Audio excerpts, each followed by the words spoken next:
நம்மோடு இன்று இணைந்திருப்பவர் தமிழ்நாடு காங்கிரஸ் மாநில துணைத் தலைவர் இதயாத்துல்லா அவர்கள்.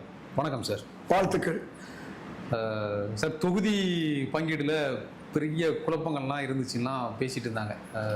என்டிஏ கூட்டணி மிகப்பெரிய அளவில் பேசிட்டு இருந்தாங்க. அதே மாதிரி தான் ஆட்களை நியமிக்கிறது, தொகுதிகளில் காங்கிரஸ் வேட்பாளர்களை போடுறதுலையும் பெரிய இழுபறி இருந்துகிட்டே இருந்துச்சு. என்ன காரணம் சார்? அங்கே என்ன பிரச்சனை நிலவுச்சு? எந்த கூட்டணியில் அந்த மாதிரி இல்லை. கூட்டணின்னு சொன்னால் ஒரு கட்சி இல்லைன்னு அர்த்தம். பல கட்சி அவங்கவுங்களுக்கு பிரித்து கொடுக்கணும், அவங்கவுங்களுக்கு கூடுதல் உரிமை கேட்பாங்க.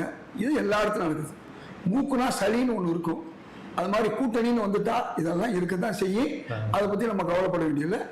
தொகுதி பங்கீடுல ஒரு 28 சீட்டு இருக்குன்னு சொன்னால் ஒரு 500-1000 பேர் கேட்குறாங்க. என்ன செய்ய முடியும்? எல்லாரும் கொடுக்க முடியாது. தமிழ்நாட்டில் மொத்த இடங்களே 234 தான். அதில் 28 கொடுக்குற 28 பேர் கேட்டிருந்தா பிரச்சனையே இருக்காது. கேட்டது இத்தனை பேர், 1000 பேருக்கு மேலே. அதில் கடைசியாக ஷார்ட் லிஸ்ட் பண்ணாங்க தமிழ்நாட்டில். அதன் பிறகு அகில இந்திய தலைமைக்கு போச்சு. அங்கே போய் பங்கீடு செஞ்சாங்க. அதில் சில குறைபாடுகள் இருக்கலாம், நான் இல்லைன்னா சொல்ல முடியாது. ஏன்னா குறைபாடு இல்லாத எதுவுமே இல்லை. இப்போ என்னை மாதிரி 50 ஆண்டுகளுக்கு மேலே அந்த கட்சியில் இருக்கேன். 1989 எனக்கு சேப்பாக்கத்தில் நான் தேர்தல் நின்றவன். அதுக்கு பிறகு இதுவரையும் 14 தேர்தலை எனக்கு சீட்டு அவங்களால வழங்க முடியல.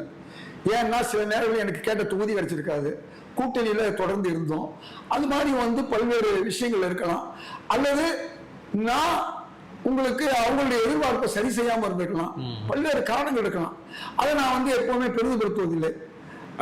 கொடுத்தா காங்கிரஸுக்கு நல்லது, கொடுக்கலைன்னா எனக்கு நல்லதுன்னு போறேன். நான் எந்த பதவி எம்எல்ஏ எம்பி இல்லாமையே தமிழக மக்களுக்கு உதவி செஞ்சுக்கிட்டு இருக்கேன். நாள்தோறும் காங்கிரஸ் ஆஃபீஸுக்கு வர்றேன்.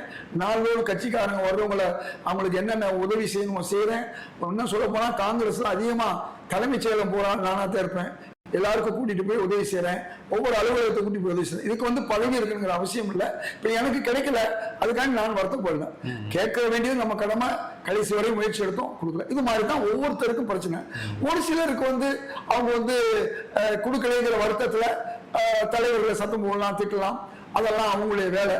பட் என்னை பொறுத்தவரை நான் ஒரு கட்சியினுடைய கட்டுப்பாடு உள்ள தொண்டனாக, ஏன்னா பெருந்தலைவர் காமராஜருக்காக இந்த கட்சிக்கு வந்தேன்.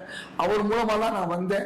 திண்டுக்கல் தேர்தல் நிதி மாணவர் சார்பாக கொடுத்து இந்த கட்சிக்கு வந்ததுனால எனக்கு காமராஜர் பின்பற்றினால தான் தமிழக முதல்வர் மாண்புமிகு ஸ்டாலின் அவர்கள் எனக்கு காமராஜ் விருது கொடுத்தாரு. கொடுக்கும்போது 5 லட்சம் ரூபாய் கேஷ் பிரைஸும் கொடுத்தாரு. நான் அந்த மேலையிலேயே அதில் காமராஜ் ஸ்டாலின் அவர்களுடைய அந்த காலை உணவு திட்டத்துக்கு கொடுத்துட்டேன். அதனால எதிர்பார்ப்புகள் இல்லை, எனக்கு அந்த கவலை இல்லை.